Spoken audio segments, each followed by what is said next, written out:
Welcome back to the channel, and right in front of us we have a haul from the UK. This is from DieCast Draggor. Go check them out on their YouTube channel. They have some fantastic racing. It's a big track and it's a big production. Don't forget to like, share and subscribe to their channel.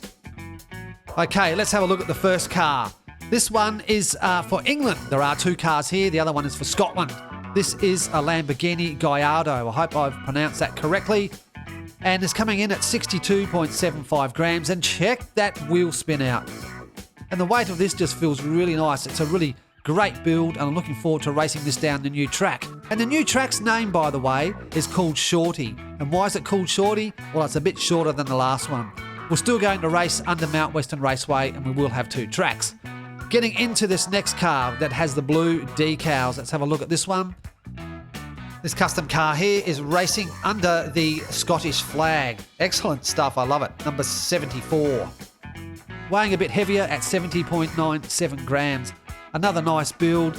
Really fantastic job you've done here, mate. And I look forward to having you join Road Warriors in season 4 and 5 later on in the year. Now, we can't run these cars down the track at the moment. It's still in its building stage. I'm just working on the 180 return back off the finish line. Won't be long before that's finished, and we'll start racing very soon. Once again, thank you DieCast Draggor for the custom cars you send in the hot car track for Road Warriors. Don't forget to like, share and subscribe their channel. Do it. You're going to love it. It's a load of fun. Until next time, catch you later.